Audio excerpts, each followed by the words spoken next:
lurus beraturan atau disingkat GLB, Irregular Straight Motion. Pengertiannya adalah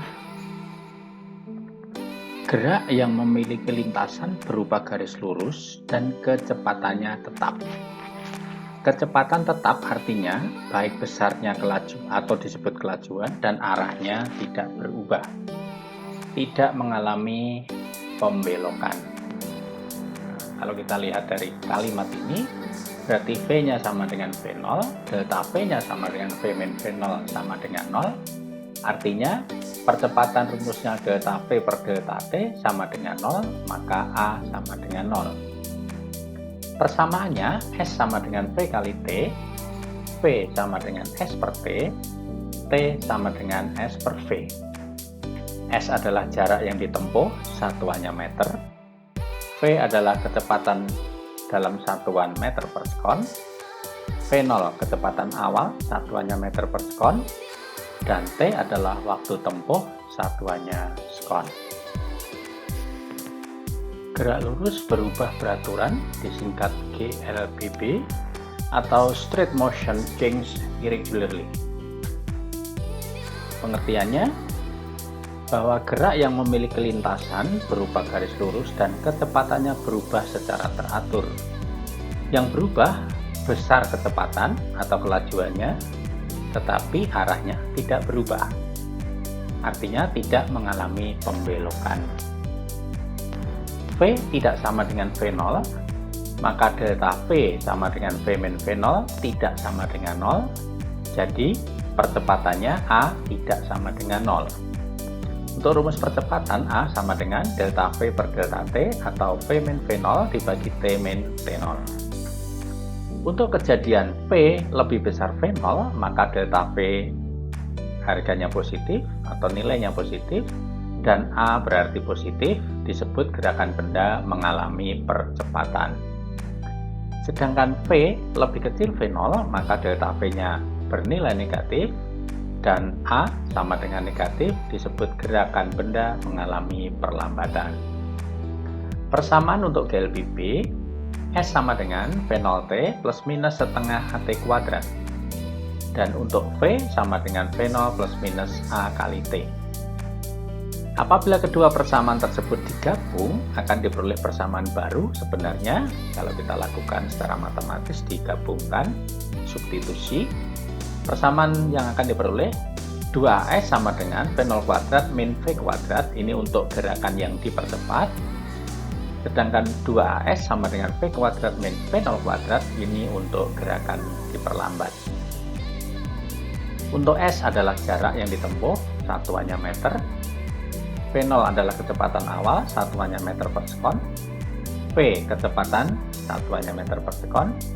T waktu tempuh, satuan dalam sekon. Untuk gerak lurus berubah beraturan atau GLBB yang arahnya vertikal, nanti kita akan bahas 3. Yang pertama, gerak jatuh bebas atau disingkat GJB, Free Fall Motion, yaitu gerakan GLBB tanpa kecepatan awal, V0-nya sama dengan 0, dengan lintasan vertikal arah gerakannya ke bawah. Berarti mengalami percepatan gravitasi bumi yang besarnya G sama dengan 9,8 meter per sekon kuadrat, atau ada juga yang menuliskan 10 meter per sekon kuadrat. Persamaannya, karena ini vertikal, maka S-nya diganti dengan H dari kata height. H sama dengan V0T plus minus setengah GT kuadrat. Sedangkan V sama dengan V0 plus minus GT. Karena V0-nya 0, maka persamaan di atas menjadi H sama dengan setengah GT kuadrat. Atau T sama dengan akar dari 2H per G. Sedangkan V sama dengan G dikalikan T. Atau persamaan lain, T sama dengan V per G. Nah, apa saja huruf-huruf ini, notasi-notasi ini manfaatnya ya, penjelasannya. H sama dengan jarak vertikal yang ditempuh gerakan, satuannya meter. G adalah percepatan gravitasi bumi, nilainya tadi sudah disebutkan. T adalah waktu jatuh, satuannya dalam sekon atau detik. Gerak lurus berubah beraturan arah vertikal. Yang kedua yaitu gerak vertikal ke bawah atau disingkat GVB, ya, vertical downward motion. Apa pengertiannya? Merupakan GLBB dengan kecepatan awal V0-nya tidak 0 dengan lintasan vertikal arah gerakan ke bawah mengalami percepatan gravitasi bumi G sama dengan 9,8 meter per skor kuadrat atau 10 meter per skor kuadrat. Persamaannya H sama dengan V0T plus minus setengah GT kuadrat, V sama dengan V0 plus minus GT. Gerakan ini adalah gerakan dipercepat sehingga G-nya positif. Karena G-nya positif, maka persamaannya kita tuliskan H sama dengan V0T plus setengah GT kuadrat, sedangkan V sama dengan V0 plus GT. H adalah jarak vertikal yang ditempuh gerakan, satuannya meter. G percepatan gravitasi, T-nya adalah waktu dalam satuan sekon atau detik.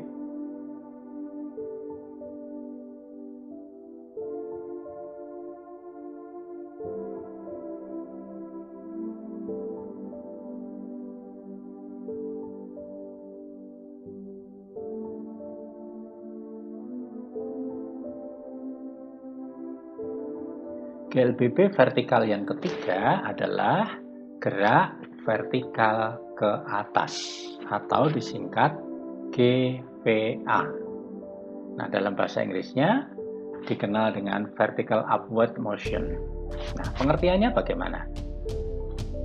Gerak vertikal ke atas merupakan gerak GLBB dengan kecepatan awal V0-nya tidak 0 dengan lintasan vertikal dan arah gerakannya ke atas. Karena gerakannya ke atas berarti mengalami perlambatan sebesar percepatan gravitasi bumi.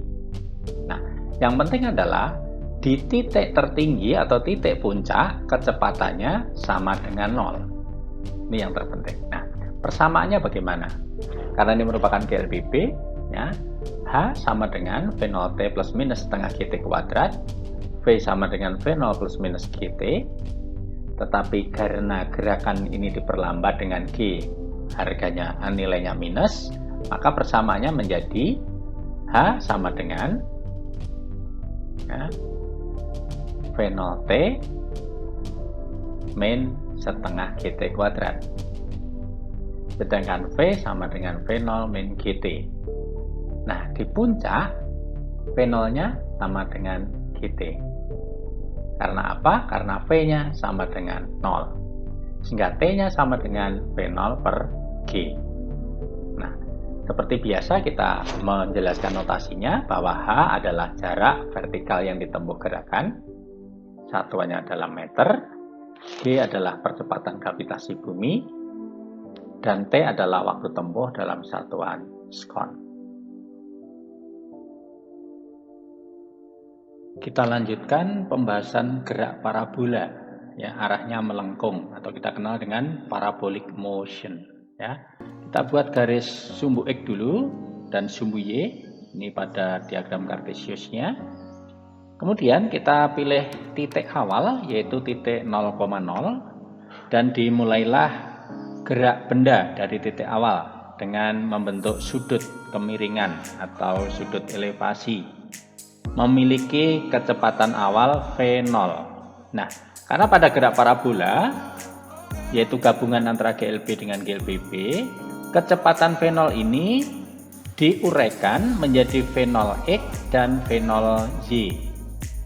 Ya, ingat gerak parabola ada gabungan antara GLB dengan GLBB, yaitu di sumbu X itu gerakannya nanti berupa GLB dan pada sumbu Y gerakannya GLBB. Kalau tadi gerakannya dilanjutkan, maka gerakannya akan melengkung seperti ini tadi, dan di sana akan dicapai titik tertinggi atau disebut dengan titik puncak. Nah, selama benda naik, V0X-nya tetap dan V0Y-nya berkurang. Maka di titik puncak atau titik tertinggi, VY akan menjadi 0. tetapi Vx-nya masih ada sebesar V0 X. Nah, karena ada percepatan gravitasi bumi, maka saat naik tadi berkurang Vy-nya dan saat turun Vy-nya akan bertambah. Sehingga di titik tertinggi akan berhenti sesaat karena Vy-nya 0. Kemudian karena masih punya Vx ditambah dengan percepatan gravitasi ke bawah, maka gerakannya akan melengkung sampai bawah hingga mencapai titik terjauh. Nah, kondisi-kondisi apa yang perlu kita pahami? Ya, di titik awal kecepatannya punya V0X dan V0Y. Di titik tertinggi Vy-nya sama dengan 0, tapi Vx-nya tetap sama dengan V0X. Sedangkan di titik terjauh Sy-nya yang sama dengan 0. Kecepatannya punya Vx dan Vy. Nah, di saat mencapai titik tertinggi, Sx-nya, ya, jarak ke kanannya disebut Sx puncak. Sedangkan Sy-nya disebut Sy tertinggi. Sedangkan pada titik terjauh, Sx-nya nanti kita sebut Sx maksimum atau Sx terjauh, sedangkan Sy-nya sama dengan 0. Contoh soal untuk GLB. Nomor 1. Sebuah balok bergerak dengan kelajuan 2 meter per sekon pada lantai licin mendatar selama 8 sekon. Berapa meter jarak yang ditempuh balok? Nah, mulai dengan menuliskan diketahui V sama dengan 2 meter per sekon, T-nya sama dengan 8 sekon, kemudian ditanyakan S sama dengan berapa? Jawabnya, S sama dengan V kali T, itu rumus GLB, jadi S sama dengan 2 meter per sekon kali 8 sekon, sama dengan 16 meter. Cukup mudah? Nah, sekarang kita ambilkan contoh nomor 2. Bola A berada di titik P dan B berada di titik Q, terpisah sejauh 100 meter. Ya, P ada di kiri, Q ada di kanan. Keduanya didorong bersamaan hingga bergerak saling menuju. Bola A memiliki kelajuan 2 meter per sekon dan bola B kelajuannya 3 meter per sekon. Kapan dan pada jarak berapa meter dari posisi P kedua bola bertemu? Ya, kita bayangkan nanti ada gambarnya, kita lihat nanti. Ya. Nah, diketahui D sama dengan 100 meter. Jadi beda jarak antara bola A dan bola B 100 meter. Kemudian waktunya sama, TA sama dengan TB. VA sama dengan 2 meter per sekon, sedangkan VB sama dengan 3 meter per sekon. Yang ditanyakan adalah TA-nya berapa, TB-nya berapa, dan jarak keduanya bertemu SA. Artinya dari posisi P, jarak yang ditempuh oleh bola A. Mari kita lihat penggambarannya. Ini titik P, ini titik Q, kemudian jaraknya 100 meter. Nah, bola A berasal dari P, bergerak lebih lambat, kemudian bola B bergerak dari Q lebih cepat. Nah, kita bayangkan ini bertemu. Nah, ini nanti adalah jarak yang ditempuh A dan waktu tempuhnya TA. Dan ini adalah jarak yang ditempuh oleh B dan waktu tempuhnya TB. Nah, jarak yang ditempuhnya adalah SB. Nah, kedua bola bertemu, syaratnya SA ditambah SB sama dengan 100. Ya, karena saling menuju dan terpisah sejauh 100 meter. Nah, kemudian kita pakai rumus GLB. SA itu VA kali TA, SB itu VB kali TB. Jadi VA kali TA ditambah VB kali TB sama dengan 100. 2T plus 3T sama dengan 100. Karena TA sama dengan TB, kita istilahkan sama dengan T. Dari sini kita dapatkan 5T sama dengan 100, jadi T sama dengan 20 detik. Jadi keduanya bertemu setelah bergerak 20 detik. Pada jarak berapa dari P, atau kita sebut jarak yang ditempuh oleh bola A? Rumusnya PA kali TA, yaitu 2 kali 20 sama dengan 40 meter. Jadi kedua bola bertemu pada jarak 40 meter dari P. Mari kita simak contoh soal GLB yang nomor 3. Ya, kita gambarkan dengan grafik. Soalnya, gerak suatu benda digambarkan seperti pada grafik hubungan kecepatan terhadap waktu berikut ini. Tentukanlah berapa meter jarak yang ditempuh benda dari awal gerak sampai detik ke-6. Diketahui V0-nya sama dengan P sama dengan 4 meter per detik. Waktunya T sama dengan 6 sekon. Ditanyakan S sama dengan berapa. Ini gambar grafiknya. Ya, jadi grafiknya berada pada angka 4. Kemudian ke kanan. Sedangkan di bawah adalah waktunya.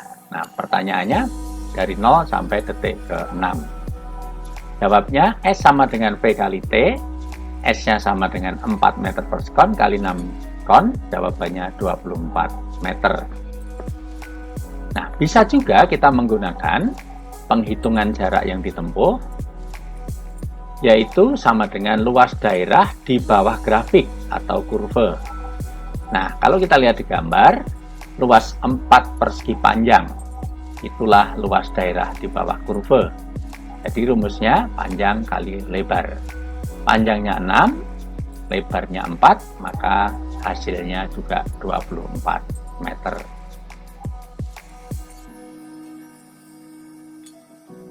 Contoh soal untuk GLBB nomor 1. Sebuah mobil awalnya diam, kemudian dijalankan dengan percepatan 2 meter per sekon kuadrat. Berapa meter jarak yang ditempuh mobil setelah bergerak selama 5 menit? Mari kita tulis. Diketahui V0-nya sama dengan 0 meter per sekon. Kemudian A, 2 meter per sekon kuadrat. Dan T sama dengan 5 kali 60 sekon sama dengan 300 sekon. Ya, jangan lupa 5 menit berarti harus diubah ke sekon dulu. Ditanyakan S sama dengan berapa? Maka jawabnya S rumusnya V0T plus setengah AT kuadrat karena dia percepatan. V0-nya sama dengan 0, maka S sama dengan 0 kali 300 ditambah setengah dikalikan 2 dikalikan dengan 300 kuadrat sama dengan 90.000 meter atau 9 km. Jadi selama 5 menit mobil tersebut menempuh jarak 9 km. Mari kita kerjakan contoh soal GLBB yang nomor 2. Dua orang pelari A dan B mula-mula diam dan terpisah sejauh 50 meter. Keduanya mulai berlari bersamaan. B mengejar A. Pelari A memiliki percepatan 2 meter per sekon kuadrat dan pelari B percepatannya 3 meter per sekon kuadrat. Kapan dan pada jarak berapa dari posisi A kedua pelari bertemu? Nah, kita akan analisa. Diketahui V0A sama dengan V0B sama dengan 0 meter per sekon. TA sama dengan TB karena berlari bersamaan. Kemudian AA sama dengan 2 meter per sekon kuadrat. AB sama dengan 3 meter per sekon kuadrat. DAB artinya jarak antara A dan B adalah 50 meter. Kemudian ditanyakan TA sama dengan TB sama dengan T sama dengan berapa? SA, jarak yang ditempuh oleh pelari A setelah bertemu atau pada saat bertemu itu menempuh jarak berapa? Nah, mari kita analisa, kita jawab. Syarat kedua pelari bertemu, pelari B menyusul pelari A adalah SA sama dengan SB dikurangi 50. Nah, kalau kita pakai rumus GLBB, berarti V0 ATA ditambah setengah A TA kuadrat sama dengan V0B TB ditambah setengah A TB kuadrat dikurangi 50. Sehingga kita dapatkan 0 ditambah setengah kali 2 kali T kuadrat sama dengan 0 ditambah setengah kali 3 T kuadrat dikurangi 50. Jadi TA dan TB karena sama, kemudian kita ganti langsung T. Maka kita dapatkan T kuadrat dikurangi 3/2 T kuadrat sama dengan minus 50. Sehingga kita dapatkan minus setengah T kuadrat sama dengan minus 50. Atau setengah T kuadrat sama dengan 50. Sehingga T kuadrat sama dengan 100. Jadi T sama dengan 10 detik. Nah, jarak yang ditempuh oleh pelari A saat bertemu adalah SA sama dengan V0A kali TA ditambah setengah A TA kuadrat sama dengan 0 kali 10 ditambah setengah kali 2 kali 10 kuadrat. Hasilnya 100 meter. Jadi kedua pelari bertemu setelah A menempuh jarak 100 meter. Kita bahas sekarang tentang pengertian gaya. Gaya adalah suatu tarikan atau dorongan yang diberikan pada benda atau materi lain. Bisa manusia, bisa binatang. Satuan gaya dalam MKS, meter kilogram sekon, adalah Newton. Atau Newton itu sama dengan kilogram meter per sekon kuadrat. Dan dalam CGS, sentimeter gram sekon adalah din. Sama dengan gram sentimeter per sekon kuadrat. 1 Newton sama dengan 10 pangkat 5 din. Gaya disimbolkan sebagai F besar, F kapital, yaitu singkatan dari force. Gaya termasuk besaran vektor, yaitu besaran yang memiliki besar dan arah. Contohnya, ya, ini ada satu gambar gaya arahnya ke kanan. Gaya ini memiliki besar 1 Newton dan arahnya 0 derajat atau ke kanan. Gaya berat contohnya ya, dapat diukur langsung dengan menggunakan neraca pegas atau disebut dinamometer. Besarnya gaya yang diukur ditunjukkan oleh jarum penunjuk yang ada pada neraca pegas. Ini contoh gambarnya ya. Ini mungkin sering dipakai dalam kehidupan sehari-hari atau mungkin ada tukang rongsokan kemudian menimbang barang-barangnya menggunakan dinamometer seperti ini. Mari kita lanjutkan pemahaman tentang gaya. Gambar ini adalah gambar gaya dengan memiliki besar 2 Newton atau 2 satuan dan arahnya 90 derajat, membentuk sudut 90 derajat atau disebut ke atas. Vektor berikutnya gaya besarnya 2 Newton atau 2 langkah dan arahnya 270 derajat atau ke bawah. Berikutnya adalah vektor yang arahnya ke kiri. Gaya ini memiliki besar 3 Newton, arahnya 180 derajat atau ke kiri. Gaya dapat kita bedakan menjadi 2, yaitu gaya sentuh dan gaya tak sentuh. Gaya sentuh adalah gaya yang bekerja pada benda akibat adanya sentuhan. Contohnya gaya sentuh antara lain gaya otot dan gaya gesek. Gaya tak sentuh. Gaya tak sentuh adalah gaya yang bekerja pada benda tanpa adanya sentuhan dengan benda tersebut.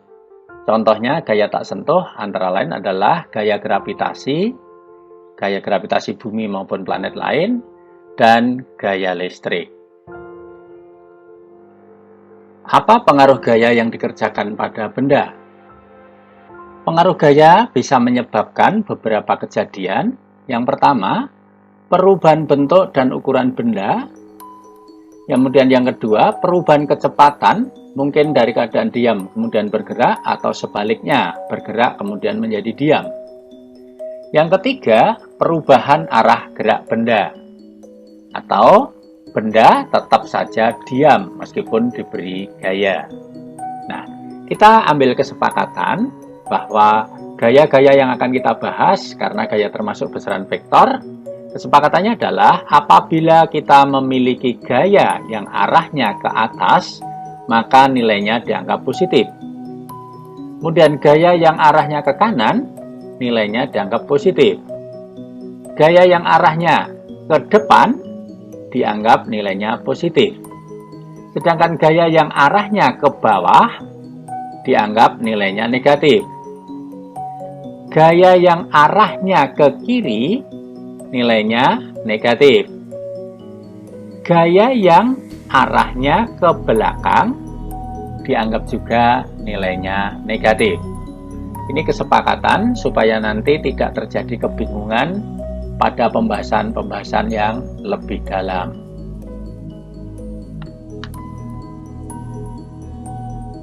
Macam-macam gaya.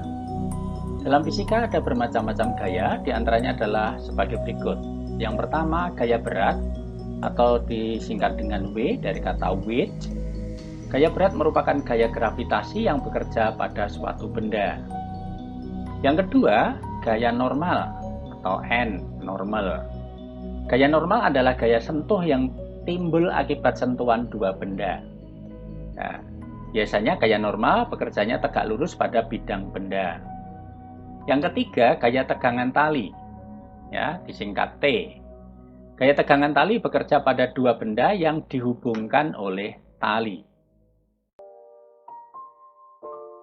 Macam gaya yang lain, yaitu nomor 4, gaya gesek, disingkat F kecil, dari kata friction, yaitu gaya yang terjadi pada bidang sentuh antara permukaan dua benda. Arah gaya gesek selalu berlawanan dengan arah gerak benda. Yang kelima, gaya tekan, force, ya, F besar, force. Tekanan merupakan besarnya gaya tekan tiap satuan luas permukaan. Ya, jadi ada tekanan, gaya per satuan luas. Yang keenam, gaya sentripetal, FSP, yaitu gaya yang bekerja pada benda berputar dan arahnya ke pusat putaran. Yang ketujuh, gaya sentrifugal, FSF, gaya yang bekerja pada benda berputar dan arahnya meninggalkan pusat putaran.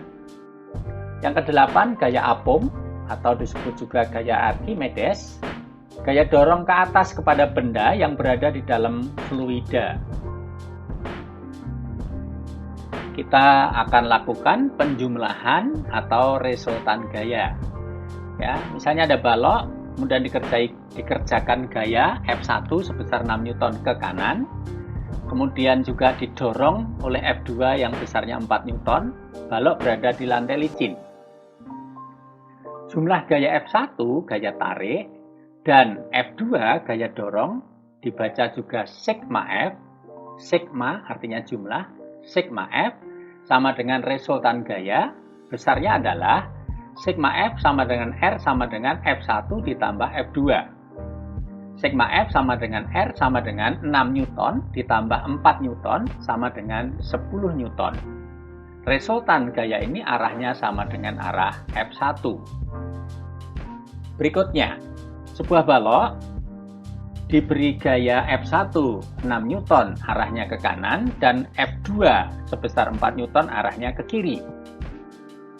Jumlah gaya F1 gaya tarik dan F2 gaya tarik dibaca juga sigma F sama dengan resultan gaya adalah sigma F sama dengan R sama dengan F1 ditambah minus F2 karena F2-nya ke kiri.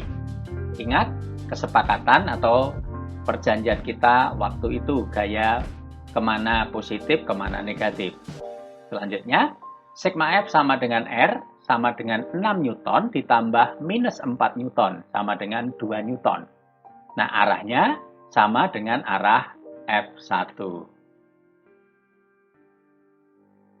Berikutnya, kita akan menentukan resultan gaya atau menjumlah gaya yang arahnya tegak lurus.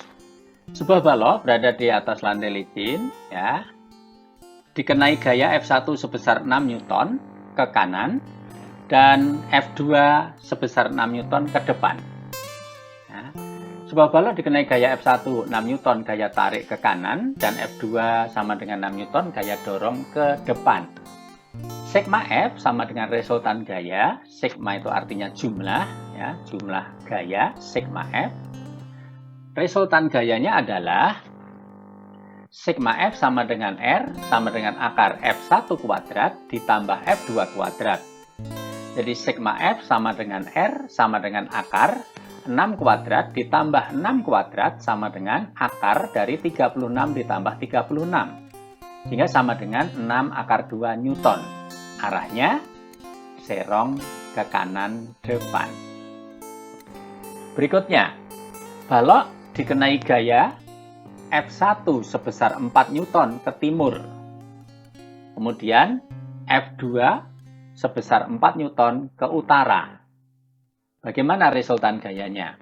Ya, sebuah balok dikenai gaya F1 sama dengan 4 Newton gaya tarik ke timur dan F2 sebesar 4 Newton gaya dorong ke utara. Resultan gaya adalah sigma F sama dengan R sama dengan akar F1 kuadrat ditambah akar F2 kuadrat sama dengan R akar dari 4 kuadrat ditambah 4 kuadrat sama dengan akar 16 ditambah 16 sama dengan 4 akar 2 Newton. Arahnya ke timur laut. Ya, kita terapkan rumus vektor karena gaya termasuk besaran vektor.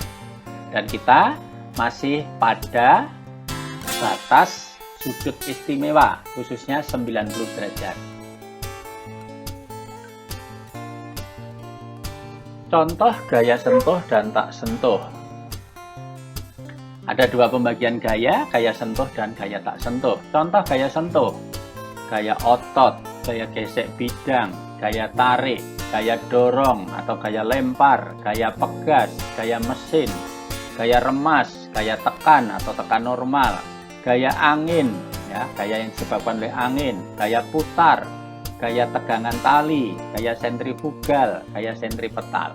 Itu gaya sentuh. Nah, gaya tak sentuh, ada gaya gravitasi bumi, ada gaya listrik, ada gaya magnet. Nah, ini saja dulu pembelajaran kita. Sampai ketemu di video pembelajaran berikutnya. Selamat pagi, tetap semangat.